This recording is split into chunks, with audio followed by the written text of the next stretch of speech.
E aí pessoal, como vocês estão? Hoje eu vou analisar com vocês uma partida que foi jogada entre dois dos maiores jogadores de xadrez de todos os tempos. Nós estamos falando do Mikhail Botvinnik e do José Raúl Capablanca. Essa partida ela aconteceu no famoso torneio de Avro de 1938. Esse torneio aconteceu na Holanda e ele reuniu os principais jogadores de xadrez da época. Então, além do Botvinnik e do Capablanca, você tinha a presença do Alekhine, que era o atual campeão mundial na época.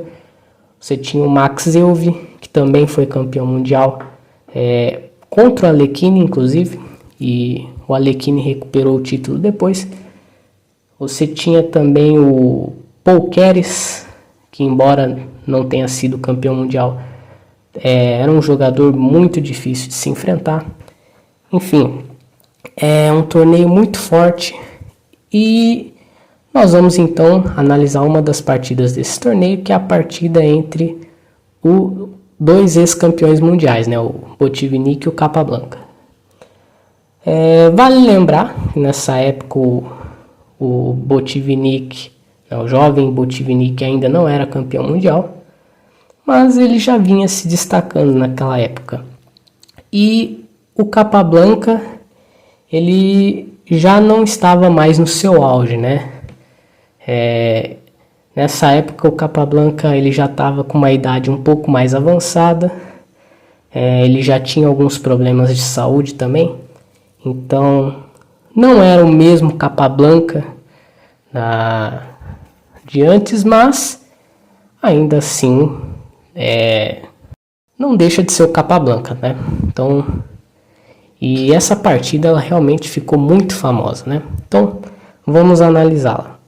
Bem, o Botvinnik estava de brancas, ele começa com o lance número 1, D4, o Capablanca responde com cavalo F6, veio C4, E6, cavalo C3 e bispo B4. Então temos aqui uma defesa ninzo-índia. O Botvinnik jogou com E3, uma das linhas principais aí da ninzo-índia. E aqui o Capablanca ele já comete a sua primeira imprecisão, Ele joga com o lance D5.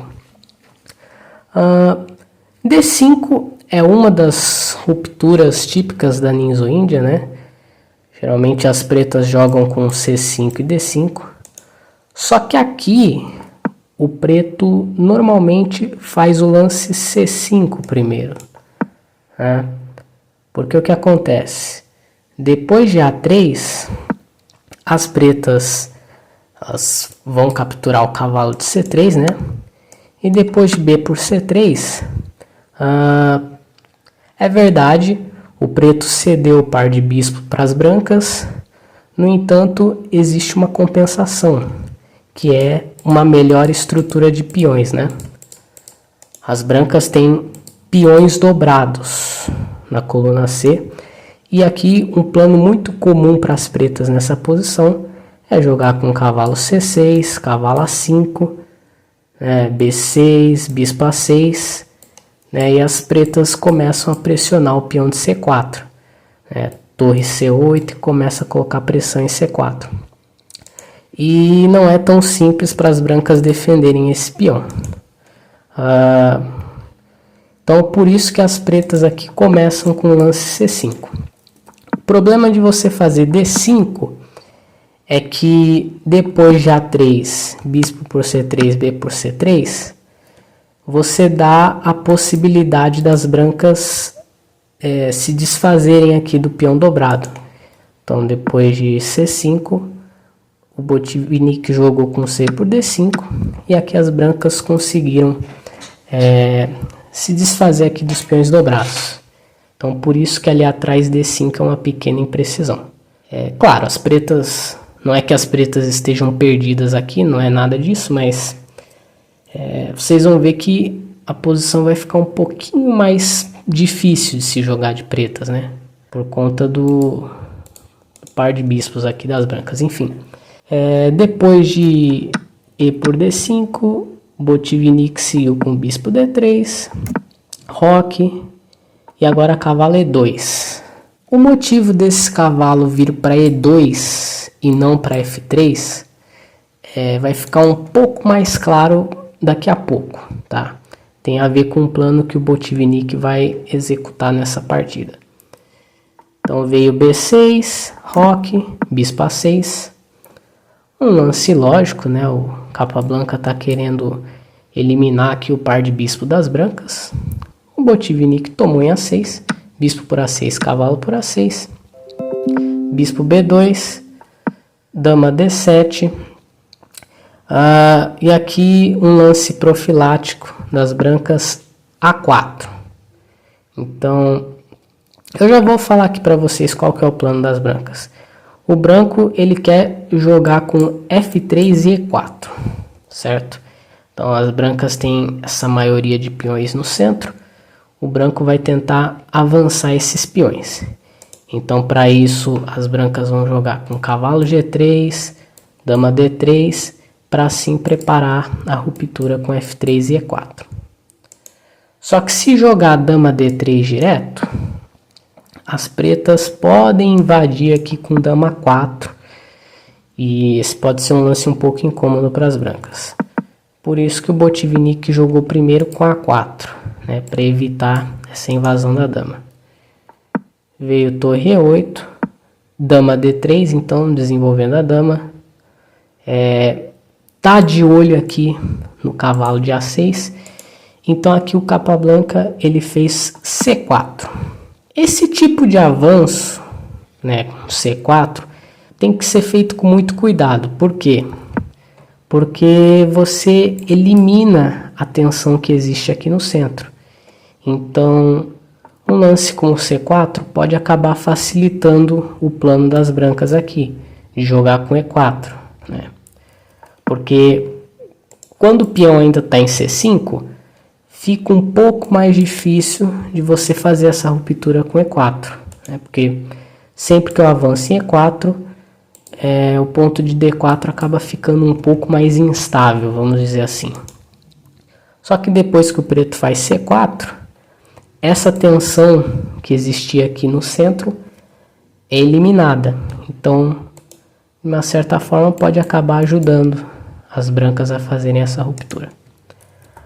Aqui o Botvinnik, se eu não me engano, ele sugere um lance como dama B7 aqui nessa posição, para defender o cavalo.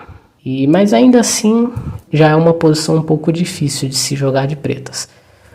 O Capablanca fez C4, então a dama volta para C2 e agora cavalo B8. Então aqui o Capablanca ele tem um plano nessa posição. O cavalo de A6 já não estava fazendo muita coisa, então a ideia é remanobrar esse cavalo para a casa de B3, né? Que de certa forma justificaria o lance de C4, né? Que agora existe um posto avançado aqui em B3. O problema desse plano do Capablanca é que ele é um pouco lento, né? As pretas vão precisar de vários tempos para colocar o cavalo em B3. E vocês vão ver que o plano do Botvinnik, né, de jogar com cavalo G3, F4, F3 e E4, esse plano vai acabar chegando primeiro, né? Vai chegar com muita força. Então, torre de A E1. Então, as duas torres aqui estão suportando o avanço dos peões, né? Veio cavalo C6, cavalo G3, cavalo A5, F3. E então, o cavalo chega em B3. E aqui... Só que agora chega E4, né? O Botvinnik, então, ele joga o E4, sacrificando aqui o peão de A4. Então, o Capablanca, ele capturou o peão de A4. As pretas, nesse momento, têm um peão a mais.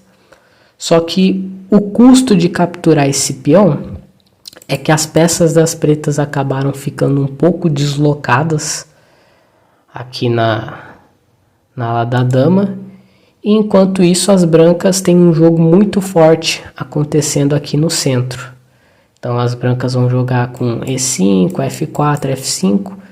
E tá chegando aqui um ataque para cima da ala do rei das pretas. E não é tão simples de defender, tá?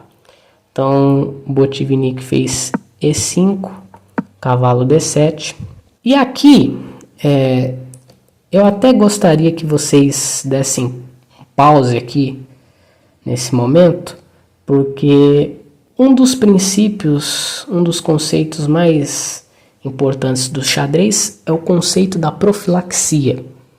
Ou seja, a gente está falando muito do plano das brancas aqui, de jogar com F4 e F5, né?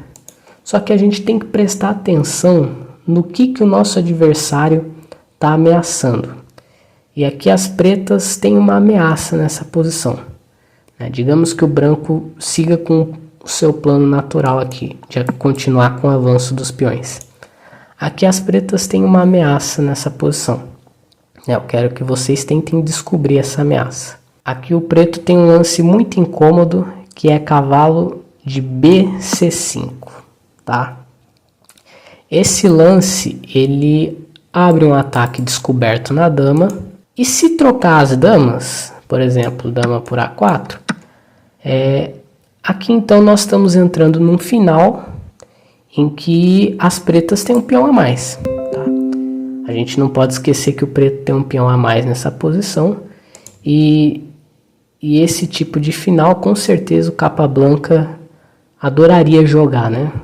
Capablanca que era um especialista em finais. Então, aqui as pretas já estão melhores, com certeza. E se evitar a troca das damas, por exemplo, um lance como dama F2, cavalo D3 aqui é um lance chato, né? Já está dando um duplo, na verdade. Então, nem pode jogar dama F2. Então, aqui as brancas já começam a enfrentar uns problemas, né? Teria que jogar um dama F5 aqui. E aí o cavalo tá chegando em D3, toca aqui, enfim. Daria possibilidades de contrajogo aqui para as pretas. Então cavalo de BC5 é ameaça. Por isso que o Botvinnik jogou primeiro com dama F2, tirando a dama desse sistema de descoberto. Então G6 foi jogado pelo Capablanca. O Capablanca está tentando se antecipar ao F4 e F5 das brancas. Então ele joga com G6, veio F4. E agora o Capablanca joga ele mesmo F5. Só que vocês vão ver que tá chegando o F5 de qualquer maneira, né? Depois de E por F6, cavalo por F6, chegou F5. O Capablanca tentou trocar as peças aqui desesperadamente, né? Torre E8. Só que agora a torre E6 é um lance muito forte, né? Porque eu ameaço tomar. Não tem uma forma muito fácil de defender esse cavalo. Por exemplo, se joga um lance como rei G7, eu já posso tomar em F6. Rei por F6 e agora F por G6. E aqui o rei das pretas está em sérios problemas aqui. Por exemplo, se jogar rei por G6, a dama já está invadindo em F5. E, enfim, esse rei das pretas não vai sobreviver por muitos lances. Então, por isso que depois de... onde é que eu estava? Ah, tá. Depois de torre E6... Aqui o Botvinnik trocou as torres. E agora as brancas já tem um incômodo peão passado aqui em E6. Foi jogado aqui rei G7. Dama F4. Então a dama já ameaça algumas invasões em C7. O branco pode jogar com dama E5. O Capablanca volta a dama para E8. E agora a dama E5.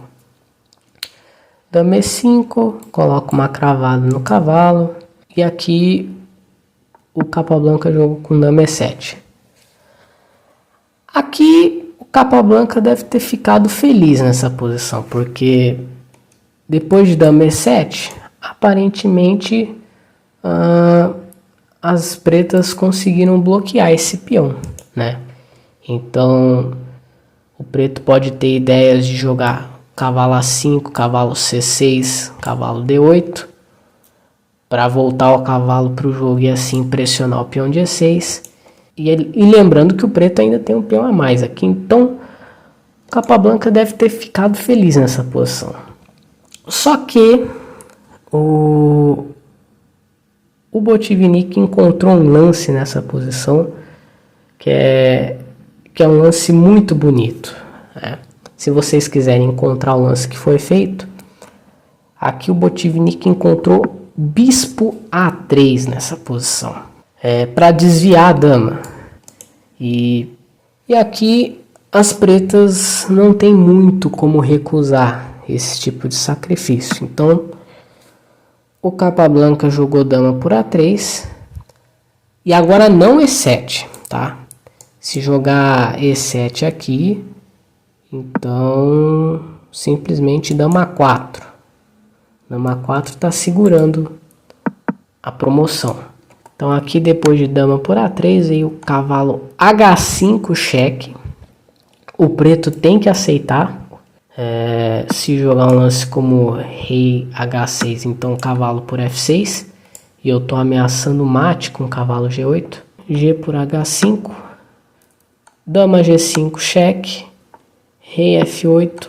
Dama por F6. Rei G8. E aqui é um outro momento importante da partida. Por quê?